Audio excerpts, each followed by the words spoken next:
Hey guys, how's everyone doing? Welcome back to Harry's Highlights. On this video, we're going to talk about the book, The 21 Irrefutable Laws of Leadership by John C. Maxwell. Now, this is a collection of the individual parts that make up leadership and what makes an effective leader. So each video, we want to focus on one law specifically. So today's video is law number 12, the law of empowerment. This is about understanding how crucial, how important, all of the laws are crucial to being an effective leader. But how important this law of empowerment is.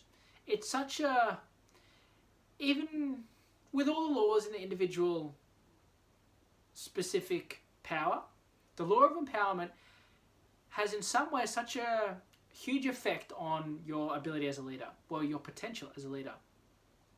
Because the law of empowerment is about helping others. But it's not about just helping followers, it's about helping other people become more. So the law explains that only secure leaders give power to others. Only secure leaders give power to others. It means that to understand this, you have to recognize that it takes a leader with extreme security to be able to teach someone else, to empower somebody else, to mentor somebody else, with the potential of then threatening your own position. See, Theodore Roosevelt, one of the ex-presidents of the United States of America, explained a very famous quote. He said, "The best executive is the one who has sense enough to pick good men to do what he wants done, and self-restraint enough to keep from meddling with them while they do it." See, there's a lot of wisdom in that, because it's understanding how it's like, there's one part of it is that to understand that this person's right for the job. But the second part of it is to have the self-restraint, to have the belief in them, to give them the chance to succeed, give them the chance to do it, to have trust in them that they're going to do it the right way. Even if it's different to your process, if they get the same result, that's ideally what you want to aim for. But unfortunately, there's too many people have these insecurities or have these trust issues with that this person won't do it the way that you want it. But then never giving them a chance to produce the same result, but just by maybe a different method, different means, or different process. Unfortunately, too many people feel like if that person isn't following their process, they're going to get it wrong, which isn't always the case. See, to lead others well, we must help them to reach their potential. But that's not what we're traditionally taught about leadership. Usually, in order to win, we have to make all the other people lose. But when you think about it, to keep others down, you have to go with them. A great example of this is, if you put your hands on another person's shoulders and you push them down, in order to keep them down, you yourself have to bend or lower yourself as well. That means as they go down, you go down as well. But too many people don't recognize this. Too many people think of some of the games we learned when we were younger, like King of the Hill and Follow the Leader, which was all about making sure that there was only one winner. When true leadership, effective leadership, is really about understanding that it's not about enriching yourself, it's about empowering others. So to explain that another way, it's about understanding position power versus people power. See, too many people, I think, believe or understand position power. I'm in this position, I have power. I have this title, I have power. Because of this, because of where I am, I have power.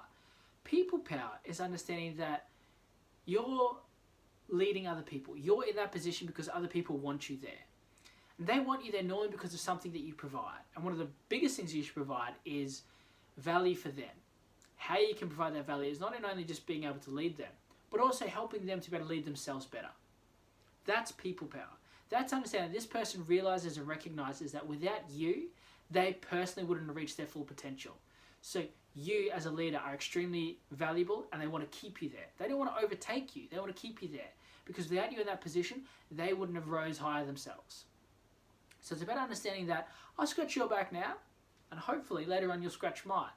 And when the time comes, they'll recognize it. Monkey see, monkey do. They'll see that like, hey, you helped me, it's my time I help you. So it's not about, okay, now's my time to, usurp you or to, overpower you, overtake you, Your position isn't threatened. It's empowered by empowering others. So the paradox of that one is that understanding the enemy of empowerment is the fear of losing what we have. So that paradox means when you think about it, you have to make yourself indispensable by making yourself dispensable. How I mean that is that you need to teach others and empower others and mentor others to become more, potentially threatening your position. Ideally, you want them to become as good as you, if not better. But because you've done that, because you've invested in them, they then recognize that it was only because you were in that position they got to the position they're at. So they're not there to overtake you or take you out in any ways. Therefore, by making yourself dispensable, by training somebody else to match you in your effectiveness, you've now made yourself indispensable, because they see you as like the coach of coaches. They see you as the kingmaker. They see you as the trainer of trainers. You help others become more, so you'll always have a position. You'll always have a title. You'll always have value. Even though, ironically, you feel like you gave to others and gave them the chance to take over yours. So when you understand that, you realize that it's all about change. You had to change others, which threatened your position, but because of it, your position is now more secure. And when you understand that change is the price of progress, effective leaders embrace change. They make way for change. They become change agents. Agents of change. They help others change. They want to keep bringing change in, even though change means often, in some ways, instability. When you embrace change, though, as an effective leader, you understand that progress is where you have the stability. You have security and stability in knowing that this is going to get better. This is going to improve. So even though it seems like things are always moving, always changing, the security comes in that they're changing for the better. That it's not you're in control of the change. So that means that in its entirety, great leaders gain authority by giving it away. By helping others reach their full potential, you yourself reach your full potential. So part of that is understanding that not only do you need to teach others and mentor others, you have to give them authority as well. You have to give them the chance to apply what they've learned. But that also means that brings them closer to your level, threatening your position. But understanding that paradox, you've actually secured it. That means, another way to put it is that by enlarging others makes you larger. That they recognize and understand that you had to pour from your cup, but because of that, you became more. Because they want to pour back into yours. So, understanding that on another level means that if you believe in others, they will eventually believe in themselves. And because they believe in themselves, they'll become more, and then they'll rise everybody up.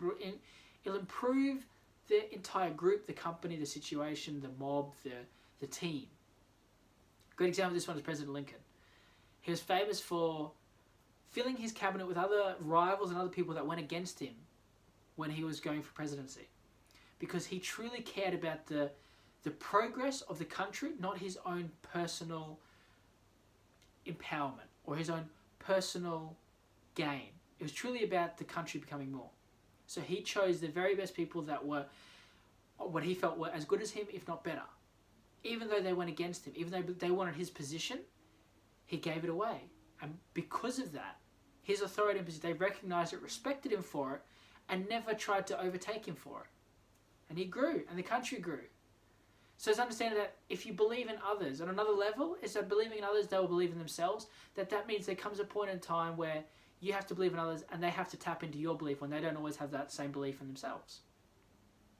So you empower them, you enrich them, and as they grow and realize that I need more confidence in myself, you were right, I can do this. I am capable, I am worthy. They recognize that it was because of you. And because of that, they want to keep you in that position and give back in return. So to summarize quickly, it's all about the law of empowerment, understanding only secure leaders will give power to others. It's that abundance mindset, that there's always more to go around, that helping others will help you. The key to receiving is giving. And then understand the paradox of thinking that by making yourself dispensable, you actually made yourself indispensable. That great leaders gain authority by giving it away. Enlarging others makes you larger. That means if you can take all this on, you'll understand that is the law of empowerment. Empowering others empowers you. Now we make a lot more of these videos for this training series to help you with your personal development goals. That's all for now though. So until next time, leave a comment below on what you like the most and look forward to sharing more with you in the next episode of Harry's Highlights.